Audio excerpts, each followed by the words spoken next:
بسم اللہ الرحمن الرحیم اللہ کے نام سے جو رحمان اور رحیم ہے۔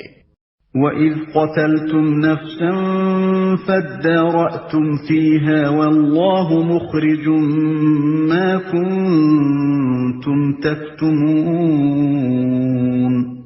اور تمہیں یاد ہے وہ واقعہ جب تم نے ایک شخص کی جان لی تھی، پھر اس کے بارے میں جھگڑنے اور ایک دوسرے پر قتل کا الزام تھوپنے لگے تھے، اور اللہ نے فیصلہ کر لیا تھا کہ جو کچھ تم چھپاتے ہو اسے کھول کر رکھ دے گا۔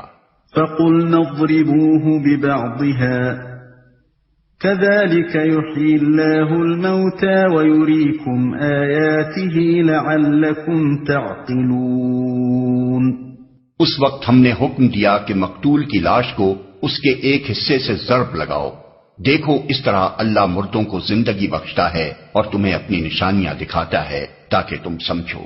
اس مقام پر یہ بات تو بالکل صریح معلوم ہوتی ہے کہ مقتول کے اندر دوبارہ اتنی دیر کے لیے جان ڈالی گئی کہ وہ قاتل کا پتہ بتا دے، لیکن اس غرض کے لیے جو تدبیر بتائی گئی تھی، یعنی لاش کو اس کے ایک حصے سے ضرب لگاؤ، اس کے الفاظ میں کچھ ابہام محسوس ہوتا ہے، تاہم اس کا قریب ترین مفہوم وہی ہے جو قدیم مفسرین نے بیان کیا ہے، یعنی یہ کہ اوپر جس گائے کے ذبح کرنے کا حکم دیا گیا تھا اسی کے گوشت سے مقتول کی لاش پر ضرب لگانے کا حکم ہوا۔ اس طرح گویا بیک کرشمہ دو کار ہوئے، ایک یہ کہ اللہ کی قدرت کا ایک نشان انہیں دکھایا گیا، دوسرے یہ کہ گائے کی عظمت و تقدیس اور اس کی معبودیت پر بھی ایک کاری ضرب لگی کہ اس نام نہاد معبود کے پاس اگر کچھ بھی طاقت ہوتی تو اسے ذبح کرنے سے ایک آفت برپا ہو جانی چاہیے تھی، نہ کہ اس کا ذبح ہونا الٹا مفید ثابت ہو۔ ثم قست قلوبكم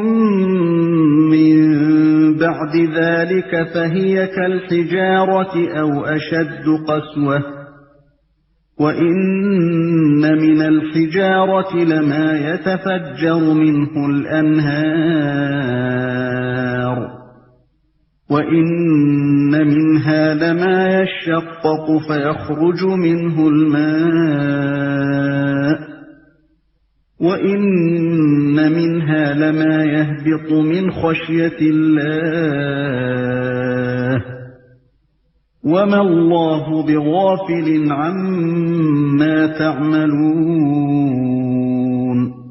مگر ایسی نشانیاں دیکھنے کے بعد بھی آخر کار تمہارے دل سخت ہو گئے، پتھروں کی طرح سخت، بلکہ سختی میں کچھ ان سے بھی بڑے ہوئے۔ کچھ پتھروں میں سے تو کوئی ایسا بھی ہوتا ہے جس میں سے چشمے پھوٹ بہتے ہیں، کوئی پھٹتا ہے اور اس میں سے پانی نکل آتا ہے، اور کوئی خدا کے خوف سے لرز کر گر بھی پڑتا ہے۔ اللہ تمہارے کرتوتوں سے بے خبر نہیں ہے۔